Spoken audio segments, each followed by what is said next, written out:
লোকসভা ভোটে বিজেপির টার্গেট হচ্ছে উত্তর, আর মোদির পর সেই টার্গেট উত্তরে এবার অমিত শাহ। ভোটের বঙ্গে প্রচারে অমিত শাহ।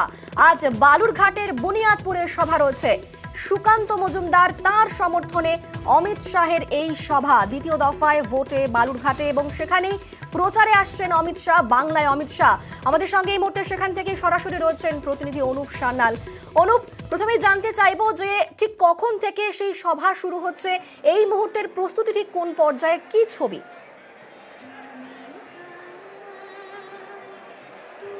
দেখো, একদমই যে বঙ্গে প্রথম অমিত শাহর সভা, আজ নির্বাচনী সভা শুরু করছে দক্ষিণ দিনাজপুরের পাথরঘাটা এলাকা থেকে। যেটা জানা গেছে যে 12:50 নাগাদ তিনি বাগডোগরা থেকে তিনি হেলিকপ্টারে এই পত্রাতে এসে পৌঁছাবেন। তারপরে তিনি এই পত্রাতে তার নির্বাচনী যে জনসভা, সেই জনসভা শুরু করবেন। এই মুহূর্তে প্রচুর মানুষ কিন্তু জনসভা স্থলে ভিড় করতে শুরু করেছে, আসতে শুরু করেছে। কর্মী সমর্থক থেকে নেতারা সকলেই এই পত্রার এই জনসভা স্থলে কিন্তু পৌঁছাতে শুরু করেছে। এই মুহূর্তে প্রস্তুতি সম্পূর্ণ হয়ে রয়েছে। শুধুমাত্র সময়ের অপেক্ষা, কখন অমিত শাহ এসে পৌঁছাবেন এবং তার নির্বাচনী জনসভা শুরু করবেন, এই অপেক্ষায় কিন্তু রয়েছে কর্মী সমর্থকরা। সুকান্ত মজুমদারের সমর্থনে বঙ্গ বিজেপির তিনি এই প্রথম বাংলার থেকে তার প্রচার শুরু করছেন। বালুরঘাট লোকসভা কেন্দ্রের বিজেপির যে প্রার্থী, রাজ্য বিজেপি সভাপতি সুকান্ত মজুমদার, তিনি এই কেন্দ্রের প্রার্থী। তাই তিনি যেমন আসছেন, পাশাপাশি আমরা আরও জানতে পারছি যে 16 তারিখে প্রধানমন্ত্রীরও সভা রয়েছে বালুরঘাটে, যে তিনি বালুরঘাটে সভা করতে আসবেন প্রধানমন্ত্রী। এছাড়াও আরও অনেকেই কিন্তু বালুরঘাট লোকসভা কেন্দ্রের প্রচারের জন্য বিজেপির তরফ থেকে আসবে বলে আমরা জানতে পারছি। অনিন্দিতা। অনুপ, আরো একটা বিষয় জানতে চাইবো যে সুকান্ত মজুমদারের সমর্থনে আজকে অমিত শাহ আসছেন।